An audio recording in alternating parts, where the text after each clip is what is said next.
All right, folks. Well, we are kind of at the end of Numbers. So the plan for today is to talk through a little bit of chapter 33. More the end of it is the part that I wanted to talk about. But then kind of I said to like skim kind of the rest of it. Just didn't have to read it in detail, just kind of get the grasp of it. But my hope is actually to talk about the book of Numbers as a whole. Because next week we're jumping into Deuteronomy, which it's a whole other kit and caboodle. So this kind of in a way wraps up the story of the Israelites' journey. At least this far, which is momentous, but I also think this book ends kind of strangely. So does that sound like a good plan for today? Yep. Yeah, if we can ask a question or two of something from the chapters before 33, just let us know when that is the appropriate time. Yeah, so why don't I just open it up for your all's initial opinion of kind of this, just in the end of Numbers. What are just your initial thoughts going into this discussion? Well, I was glad that the author did a summary of the whole journey. I did not expect that, so I thought that was I appreciated that. So I was amazed that Moses was able to have time to record it all. Evidently, he was the one who recorded their travels, and there were a lot of encampments. Yeah. counted the trees and the wells, and yeah. Notably, there's more locations than our story has. Like, our story has more stops, or Moses's recording has more stops in it than we got in the story itself. So it kind of hints at that there was more going on. We just got the highlights reels, and here's all the locations. One of the things that bothers me again is that they're going to be given all this land, but they're to wipe out all the people and take over the land. And if they don't, then they have probably killed themselves. That just, they go through these different places and they're to wipe out the people, give them permission to do so. And then it's sort of like, no matter where they go, that's standard procedure. I need to step out for just a moment. You all keep discussing. I just need to go answer the door real quick. Oh, sure. Yeah, so that's verse 50. Yeah, where it says, or 51. When you pass over the Jordan into the land of Canaan, then you shall drive out all the inhabitants. The land before you, destroy, etc., etc. And if you do not drive them out, I will do to you as I will do to them. Yeah, it sounds like a threat. Whoa. Yeah. To the Israeli people, you better do it. If you don't kill them, I'm going to kill you. Oh, wow. Pretty strange. Well, a couple of times ago, I think Chris made the point that if you do wipe out all the rest of the inhabitants, things are a lot less chaotic later on. Right. You're not going to get stabbed in the night because you've stolen somebody's property. Yeah. Well, it's true they probably would have trouble if they didn't drive them out, because it says, if you let them remain, there'll be pricks in your eyes and thorns in your sides, and you'll shall be trouble. So I think that, anytime you have people that stayed in the land, they want it their way. And if you come in and drive them out, you're not going to have trouble with them anymore. But if you look at what we did to our Indians. We didn't need to kill them all. We didn't need to. They were true. That's what they did, though, in those days. I'm beginning to think that, I'm just kind of taking it for granted that people get killed all the time. You can sort of see what all of the colonialism has been really nasty, I think. Mhm. Yeah, yeah. Rocco and just all of them have just been, they tried to kill a lot of people, but it didn't, it's just, you can't kill them all. Well, Right, I'm, if they remain and you want to divide these things up as an inheritance, what do you do with them? So, clean slate. Yeah. And it prevents an uprising later on too. Right. but I guess I was, maybe I'm way, way off base, but I thought that Numbers was another interpretation of their 40 years and not an additional. These are not additional killings and slaughters of people, but it's another person's report on it. I Well, think it was the last killing of people. Like this is the end. Yeah, they did it all along. This is a Yeah. new additional killing. But this is their final place. So Yes, this to me becomes the last okay. time they're supposed to do The, it. when they go into Canaan, they do, there's a lot of slaughtering. There's several different writers, I think, at work in Numbers also. You could tell the tone is different. This particular chapter is very different from some of the others, so I don't know if somebody else wrote it, but I think like the other books, they have different sources. But I think, Clay, you're the expert on the supplemental reading, so did you, did it say, okay? Yeah, it really doesn't for that particular chapter. Yeah. There are no notes at the bottom that this is the last stop. Yeah, It just says, it just clarifies a little bit of the here and there. And it's when you get to 50 to the rest of it, that it sounds like it's the last time they have to kill everyone. yeah. And then this is what they have now as their land for an inheritance. So we can maybe have Chris clear Oh, that up for us. Give me just a moment here. Yeah. And going along with what Helen remarked, if the way you did things in those days, when you conquered a land, you killed everybody, that was it. We still do similar things. We're just more humane. We put all the Japanese in internment camps during World War II. We stole all the land from the Indians and pushed them off their land. We do the same thing. We just don't slaughter everybody publicly like it was done. And they killed The Indians and the white man. We're in Afghanistan and we're watching what's happening with the Russians, and there's still massive slaughter of innocents going on. Oh, yeah. Oh, yeah. Mhm. I was referring more to what we do. The US. Mhm. Yeah. All right. I'm coming into an interesting part of your all's conversation here.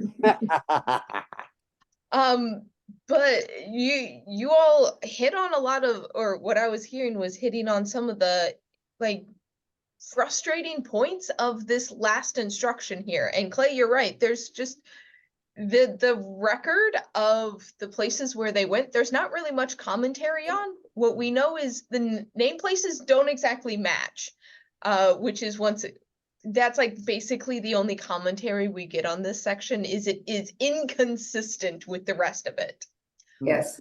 But this ending little blurb here, that this is the last instruction they kind of get, other than like rules that you get on, like, well, you have planning for the boundaries. In chapter 34, you have kind of them laying out what they expect to get and how do you divvy up the land and how are we going to take care of the Levites and how do you take care of like refugees. There's city set up where basically if you've been convicted of a crime, you can go there and kind of live peacefully. So they have places that is not jail that some of these people can go. And like little rules here and there, but that's kind of just the end. But Moses is still alive. Moses is still alive, yes. Did he send him out to the mountains in Joshua? It's in Deuteronomy, Oh, it's in Deuteronomy. or I think it's in Deuteronomy, yeah. But just to give you all a little bit of an idea, because you know me and my maps. Yeah, I'd like to see that. Ah, good.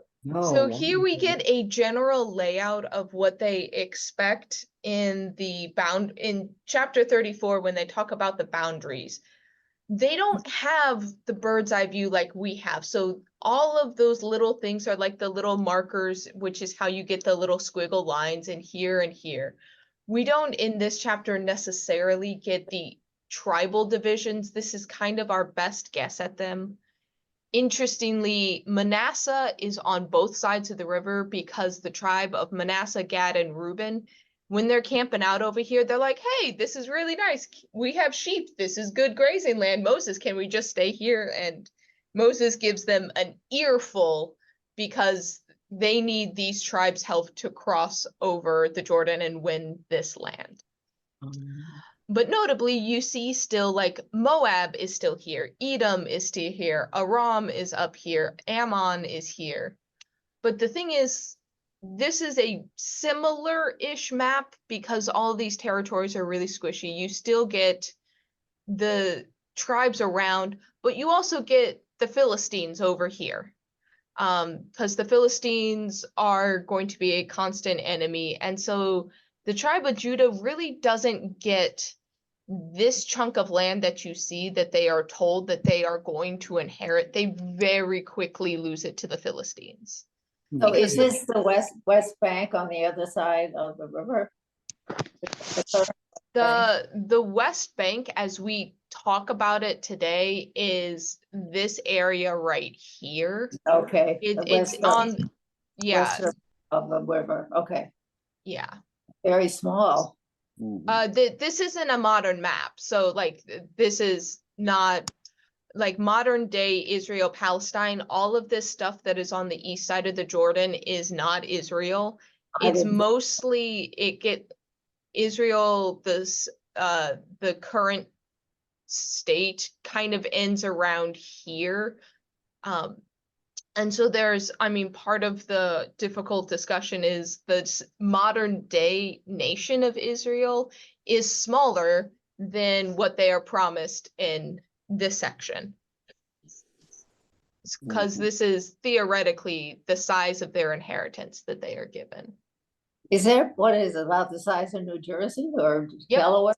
New Jersey. New Jersey is roughly the same landmass size As as modern day Israel. Modern day Israel. Yeah. It has been, the ancient Israel has been both bigger and smaller, so. Yeah. How much factual support is there for these boundaries and locations and where they stopped and camped all this way? Is there anything other than the recorded story in the Bible about it? So of the way places that they mentioned, those I believe are actual places that there are, basically it's going from like spring and well to spring and well. It's basically all your water sources. And so they have a few of them, many of them we see the name and there's probably a location, but sometimes wells and springs dry up. And so we don't know every location, which is why if you see the map of like the journey through the wilderness, there's a few different versions of it and where we think some of these locations are. It does seem to be that they know what they're talking about at a certain point, to mean that someone who wrote it down knew the map. And this does seem to, in an ancient ear, be able to like plot a trade route that if you were someone who was semi-nomadic, they would probably understand this better than we do today. when it comes for the actual settlement of the city, we have a lot of archaeological evidence for that. And that's where we get some of the boundaries of the different tribes, is there does seem to be evidence of that. Granted, they didn't have state lines like we do today. Mhm. So it would be hard to know when you're going from one tribe to another. I was just reading something before I signed on that was talking about some of these may have been more like city states, where there would be like a central city for the tribe and then kind of like tribal land on the edge of it. And so the 12 tribes might have been kind of like a collection of 12 city states that operated semi-autonomously until they were united. Did the Israelites in fact kill all the Canaanites? No, they didn't. I didn't think so, okay. They were not successful. If that was even, this is once again where the story is different than what the archaeology says. If you remember our conversation way back in Exodus, there's the question of how historical is the Exodus? And the answer is, kind of maybe. There's something happened. We're pretty sure something happened. We don't think that like 1 million people walked out of Egypt, and we don't think an army is sitting at the bottom of some sea or mass of water. There may have been a slave rebellion, and there may have been an exodus of people who had some time in the desert. There was likely a group of people who were nomadic in the desert and at some point came into the Canaanite region.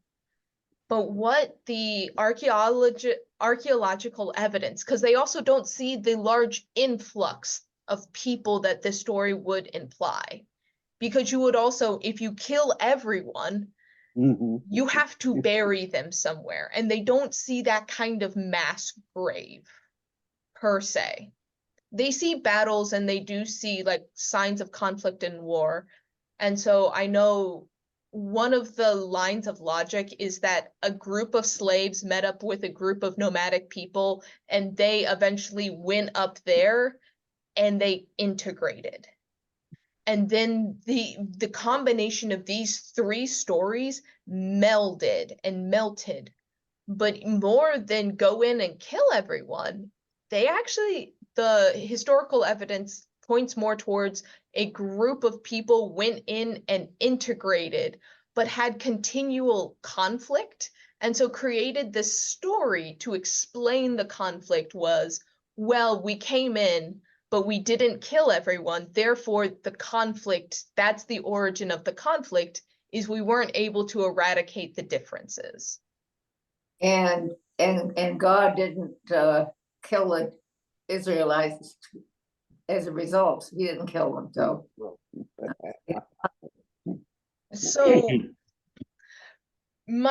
remembering once again when this story is compiled and when it was kind of formalized, the story was likely initially compiled when all of these tribes were united into a kingdom.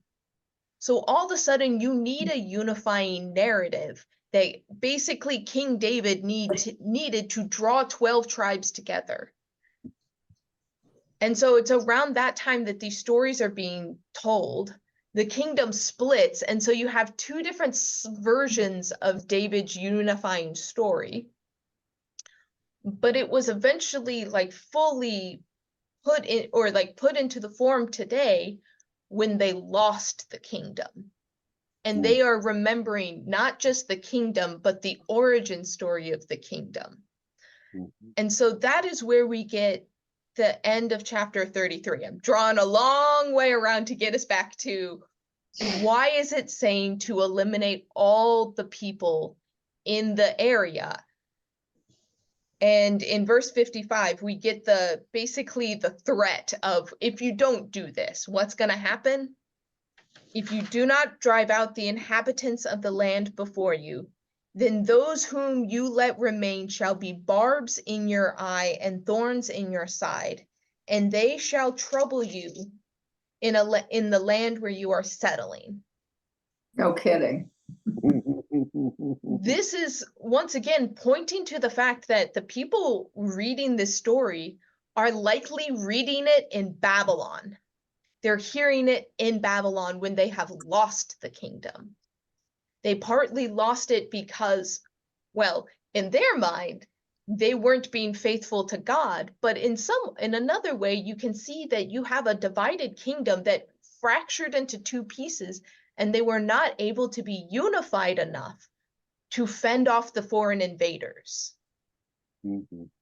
Yes, So- but the foreign invaders mostly took the northern kingdom or the southern kingdom. Two different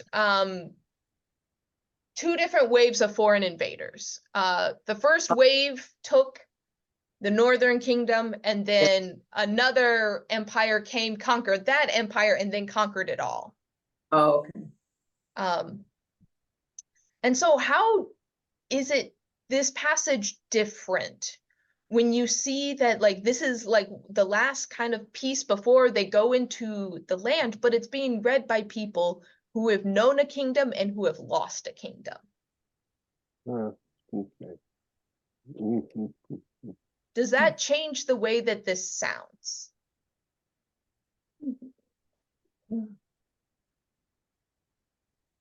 It may soften it a little.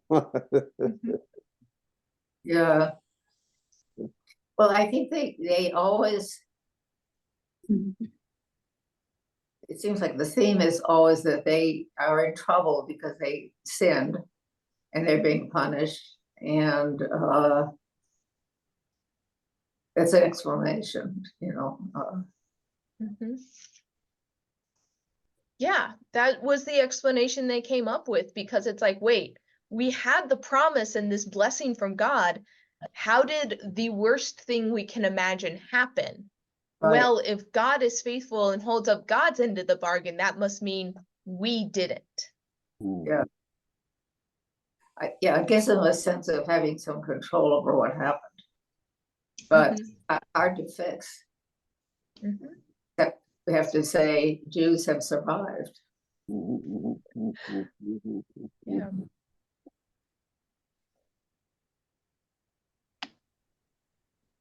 Oops. Mhm. I think it helps to know how this story developed, that it was read long after these things happened, and that people were trying to describe why they happened in their own way.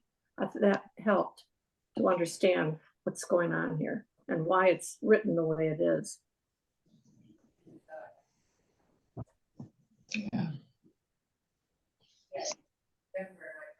Yeah. When I first had to step out, I heard some of the conversation being thinking about what this passage sounds like today. When like the thought of like one nation going into another one and like killing everyone sound like we have the Geneva Conventions to punish countries that attempt to do this. Like that is not okay by today's standards. And we see anyone who does this in history as the villains. Mhm.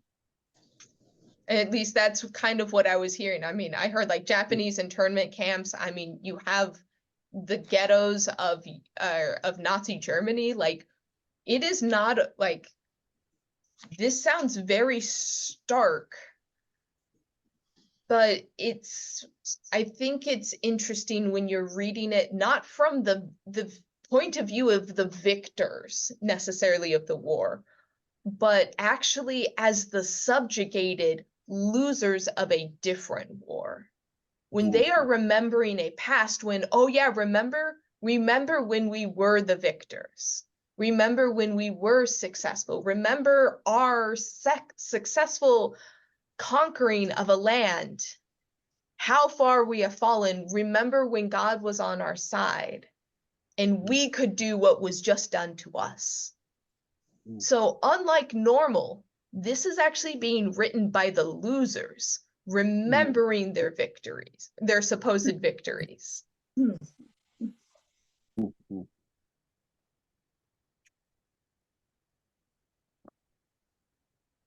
So Your explanation of that they were reading it from Babylon made a lot of sense. yeah, the question is always like, who's the audience for this? Yeah. The audience is not the people standing at the edge of the Jordan. They're living it. And so the first version of the story is told in the kingdom. And what's the purpose of the story for the people in the kingdom then?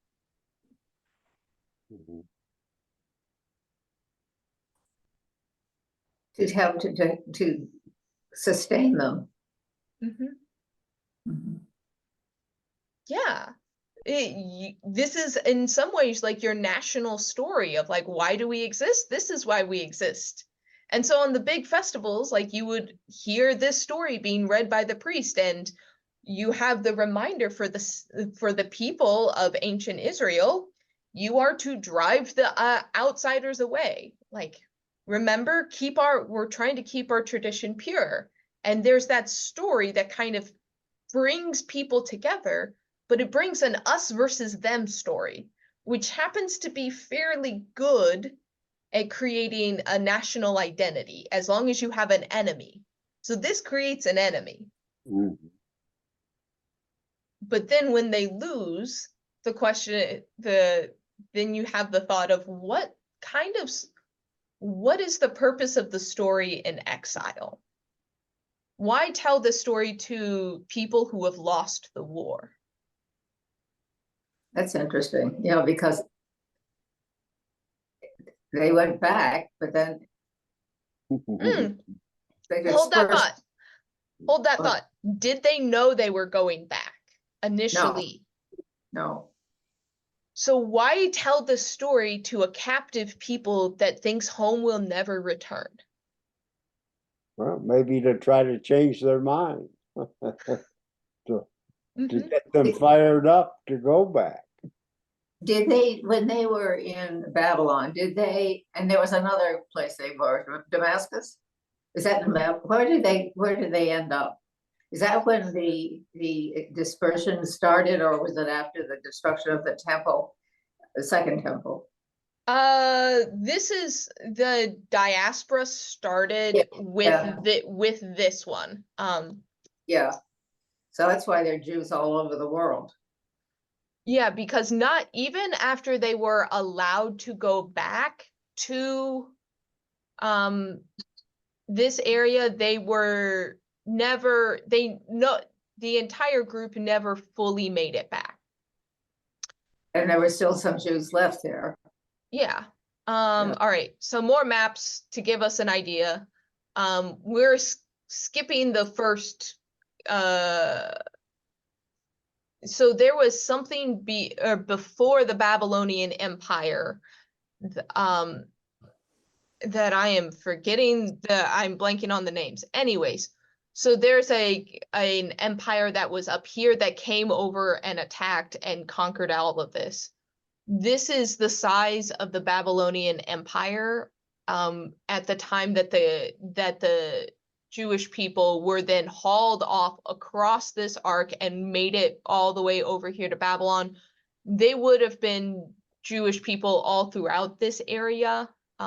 This is another image of it, because this is kind of just dead zone. It's arid and no one really lives here, but this is the size of the Babylonian Empire. What happened? What year are we talking about? This is 600. Oh, there we go. Yeah, 600. Yeah. Okay, gotcha. Yeah. I'm sorry, is that Iraq? What? So this is modern day Iraq. Yeah. Right okay. here. But what happens is over here you see Persia. Persia then becomes a big empire, conquers the Babylonians, and the Persian Empire is the one who sends the Israelites back to their homeland. Okay.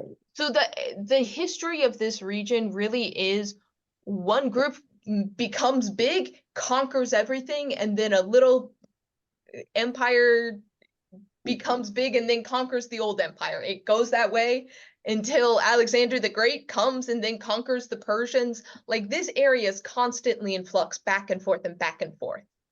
And it's very standard practice for one group to capture a bunch of people, hold them as slaves, and then the next group comes in, captures the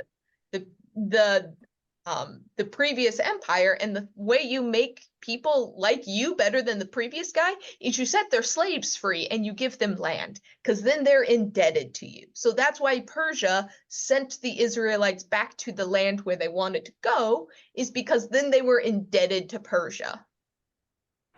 Hmm. Okay. So at some point, I will give you, if you all want, I can give you an actual rundown of the different, like, put an actual PowerPoint together where we actually talk about the different wars and the different empires and how things moved, because it's complicated and not, it's a lot of ancient empires back and forth. Yeah. Be Yeah. interesting though, most interesting. Yeah, would do. Anyways, bringing it back to the book of Numbers. Let's talk about the book as a whole, because this is, like, we've kind of dug out the main pieces for our discussion today. But what do you all think about, like, this book as a whole? We kind of did a flyby with Leviticus, but you can see how the story of Exodus very much continues into this. So now we're at the Jordan River, and this has been a very long story. So what do you think about kind of the arc of Numbers?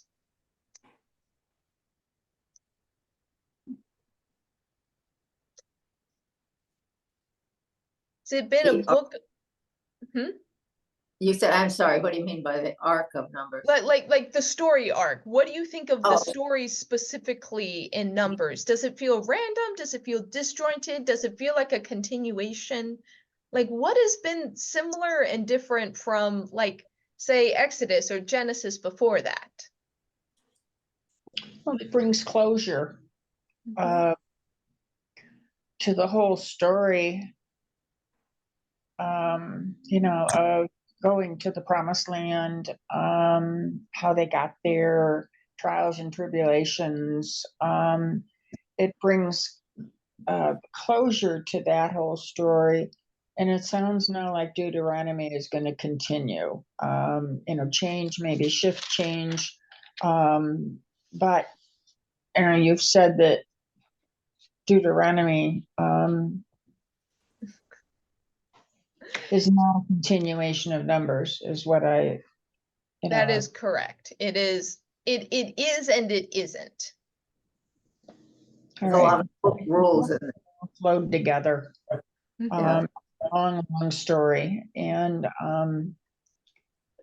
for me, right now, not having read Deuteronomy, this is like a closure to the whole package story. Now we get into real time, maybe in their time, but I don't know if you understand what I'm trying to say, but Yeah. But it also explains why it took so long. Yeah. Why it took so long for them to get here? Yeah. Yeah. Yeah. Yeah, Larry?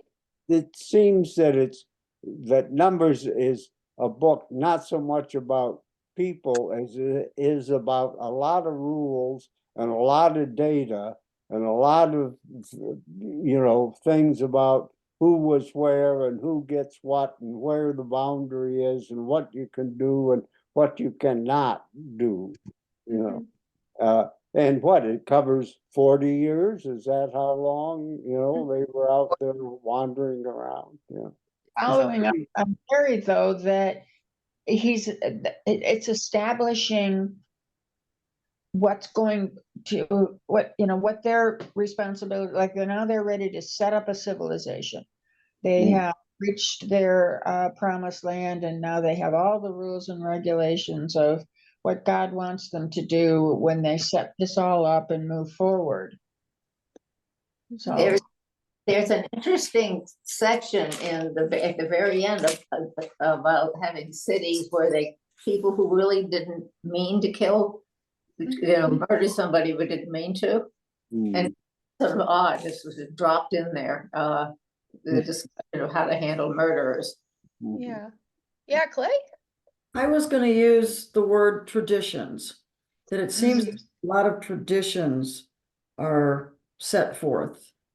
I mean, that among that is, it's through laws and all those other things, but the word that came to me was traditions that will be passed on. Mhm. And the tabernacle, the portable tabernacle is in there. Oh, the description and the setting up of the tabernacle, believe it or not, that was all the way back in Exodus. Mhm. This Oh, is, what? Oh, were they carrying it? Because I thought it was in Numbers where they described all of the putting, the tent and all of that. nope, that was Exodus. Oh, so, okay. But you can, like, it's interesting because the second half to Exodus through the end of Numbers it kind of melds and blurs together. Okay. We did do a flyby of Leviticus, but that was purely because there's not really story in Leviticus. But the end of Exodus and sporadically through Numbers, you get that same like Levitical feel where you have throughout the book. Why we kind of skipped stones through Numbers was we skipped over the laws and the rules, and they would just like plop in a set of rules and plop in some more context for laws and regulations. And so to me, this book feels a lot more disjointed because it's neither full story nor is it just Leviticus part 2. It's both. It doesn't have as many rules, does it? It's It does Leviticus. not have as many, but they are still very prominent. We just didn't read them. Oh, and it's a law so repetitive. Mm-hmm. So it is interesting thinking about it. Clay, you brought up like establishing traditions. What they're attempting to do is have all the rules that a society needs and then going into the land and trying to set it up. Where I feel like often it's done the other way around. You go into a place, you kind of like look around, you start to set up society, and then you ask, what rules and laws do we need?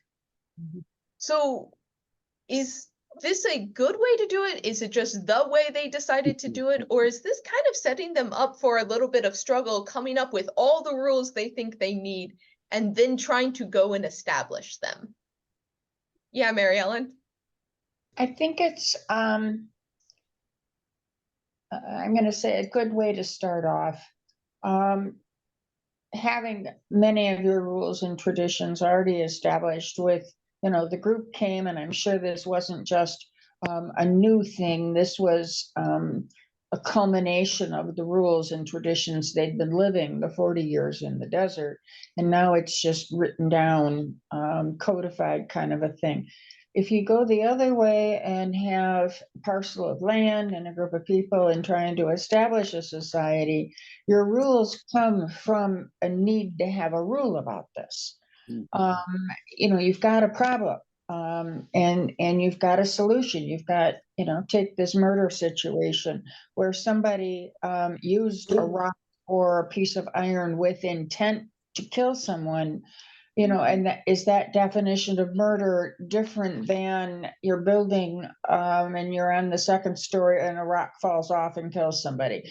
I mean, you have to have the need in that kind of a society first before in your resolution of it, you establish rules, laws, guidelines for the future.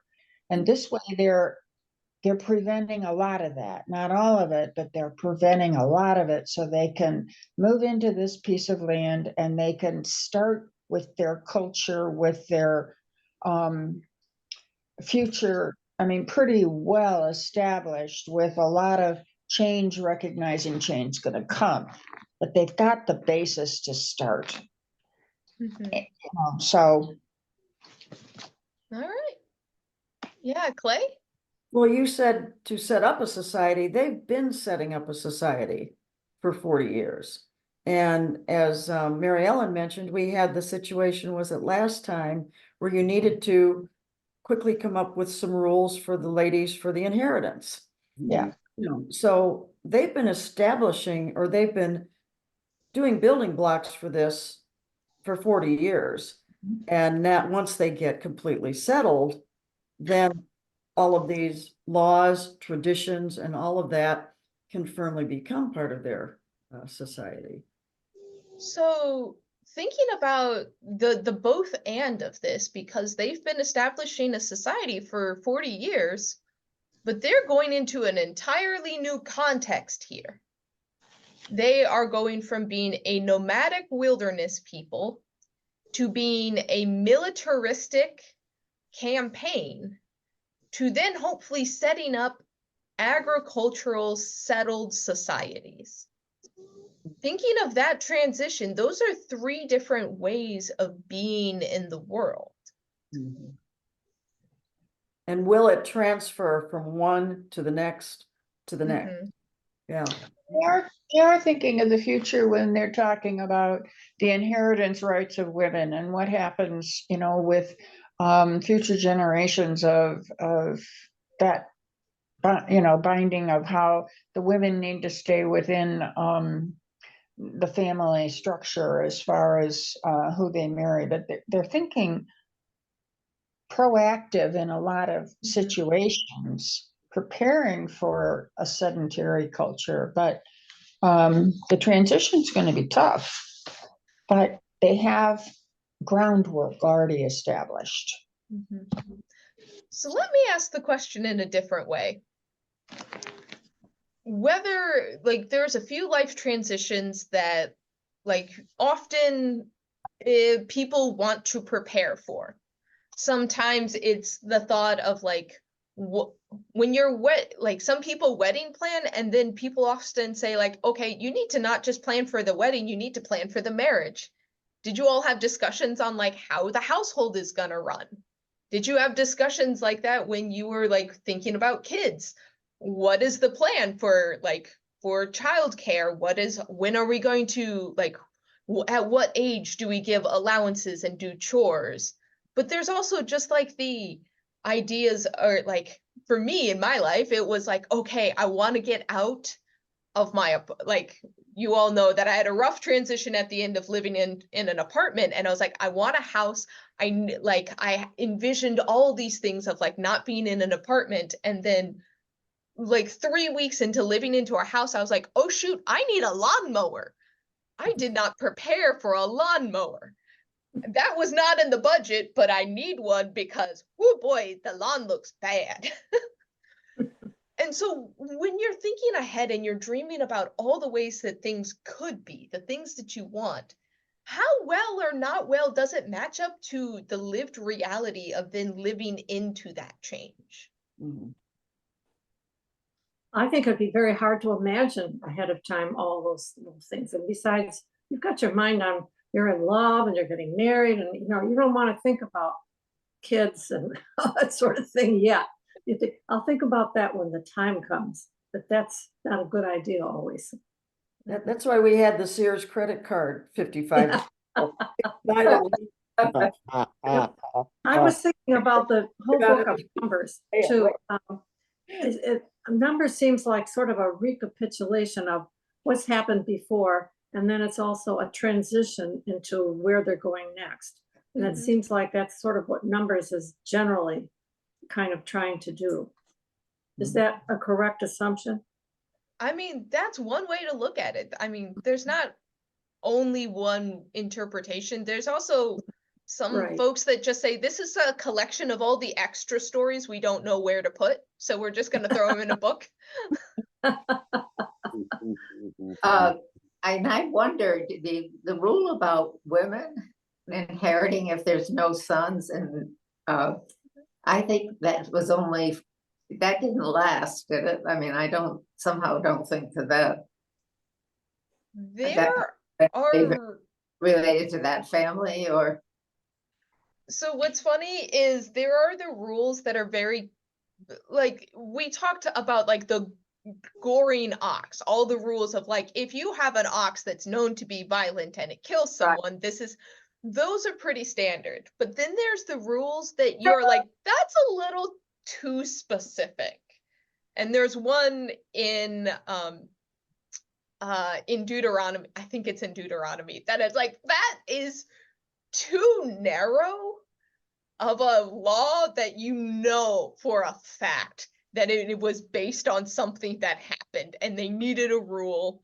The hilarious one that comes to mind, I believe it's in Deuteronomy, don't quote me on this, but if two men are in a fight and the wife of one of them grabs the family jewels of the opposing man to stop the fight, you are to cut off her hand. Show her no mercy. And I'm just like, what happened here? Because like that is a very specific rule of a very specific situation. And the ladies inheriting kind of reads more like that, where like something came up and they needed a law because they didn't anticipate this happening. Yeah, but Go ahead, Larry. yeah, you know, things continue to happen, like even today.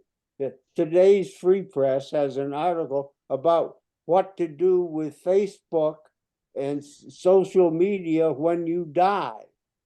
What you're supposed to tell your relatives, how to protect all that, or how do you get it off and let them know that you're dead. You know, I still get notices that Jim Lease wants to befriend me, you know, and Jim said, yeah. Yeah. So these things there's always something. Mm-hmm. Yeah. Terrible. Yeah. Well, Mary you know, Ellen? what I know is that the funeral home tells Social Security that you're dead. That's a nice, Yeah, oh yeah. they could also add to their list of things to take care of would be to tell Facebook. However, a lot of people like to keep that on Facebook and then they wish heavenly birthdays.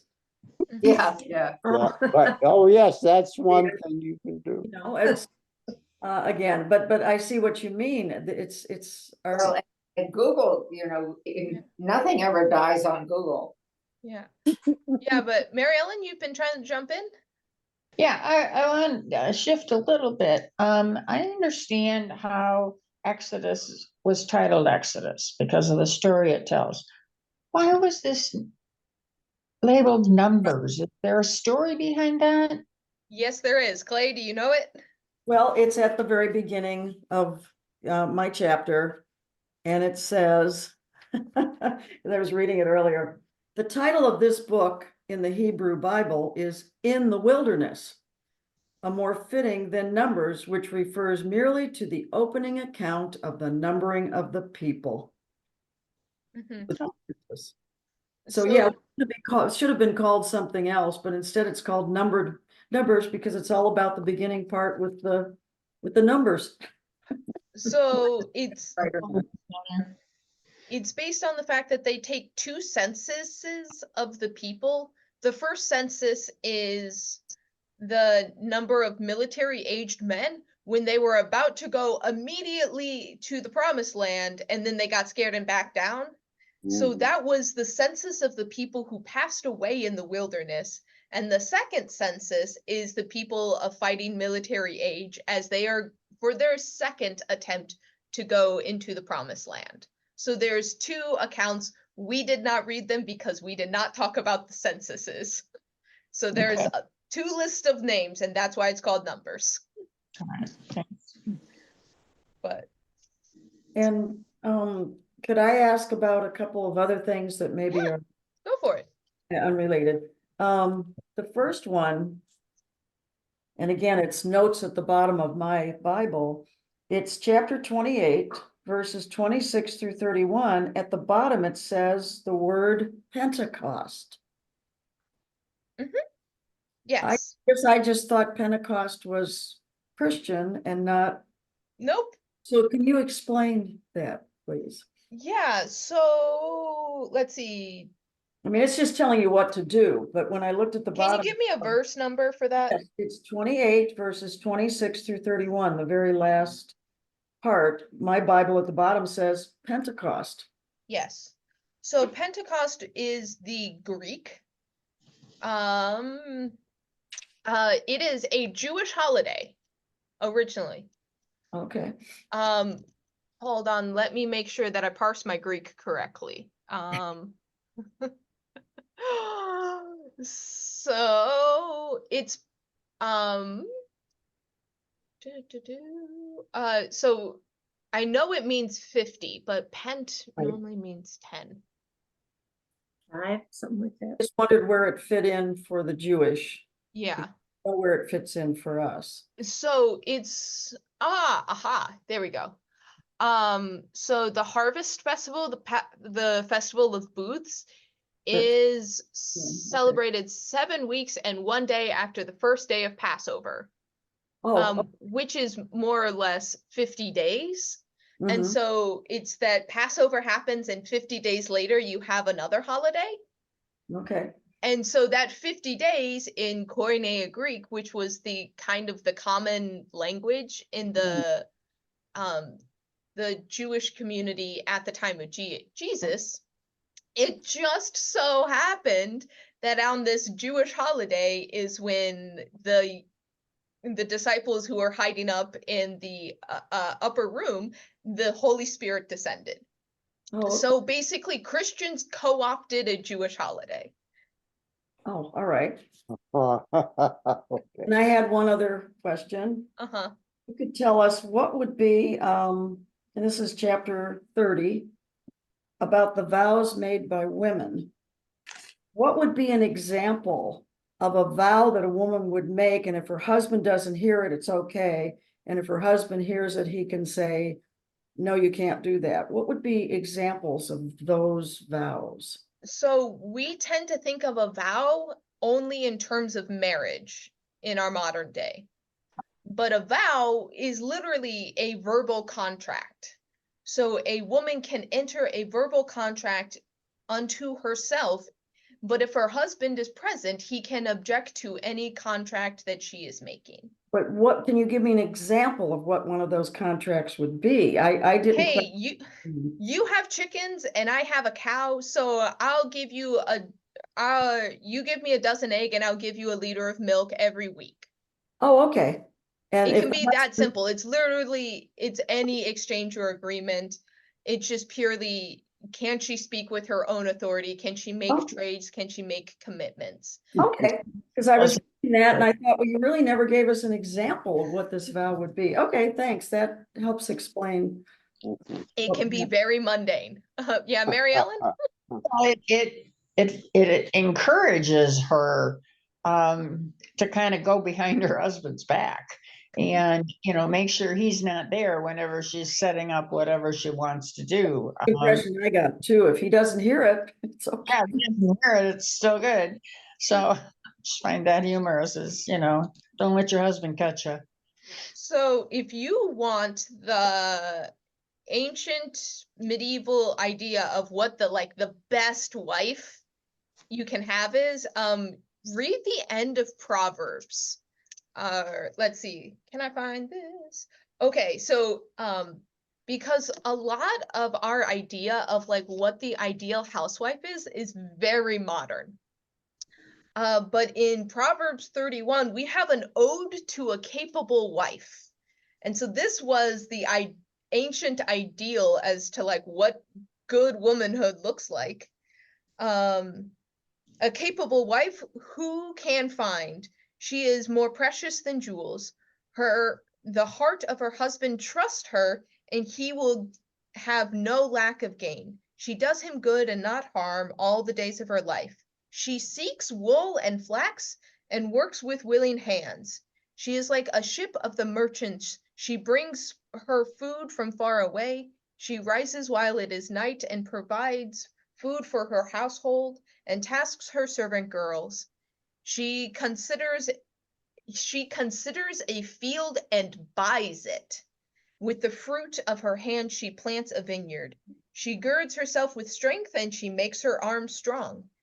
She perceives her merchandise is profitable. Her lamp does not go out at night. She puts her hand to her distaff, and her hand holds the spindle. So it goes on and on about all the things she is making and selling. That's what a capable wife does. She has her own cottage industry. Okay. Oh, So, Sure. it's not exactly like, while it's often held up, and I've seen it a lot in like women's Bible studies, is like how to be a Proverbs 31 woman, which Yeah, it's interesting. But yeah, so women had their own industries. They needed to buy and sell and be in market, and so it's basically like, if your husband thinks you're making a bad deal, he can say no. okay. All right, that's very helpful. Thank you. Anyways, we're at basically the end of our time. Any final thoughts on the book of Numbers?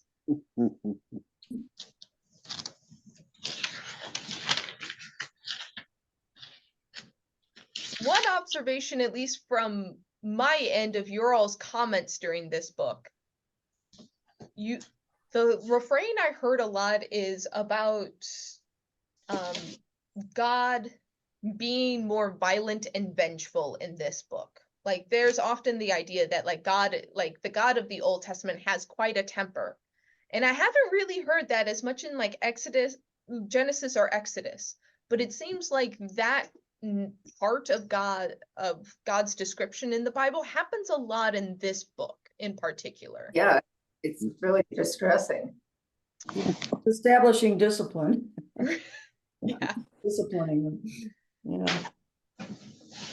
And so just a quick look forward, we once again aren't going to we're kind of going to do a flyby of Deuteronomy for the next few weeks. I tried to hit some important things, but at the beginning of next time, I'm going to put not a full presentation together, but I am going to do a little bit of history of Deuteronomy, because as I've said, Deuteronomy is just doing its own thing. So the end of Numbers is kind of the end of the Genesis through Numbers. In some ways is a continual story.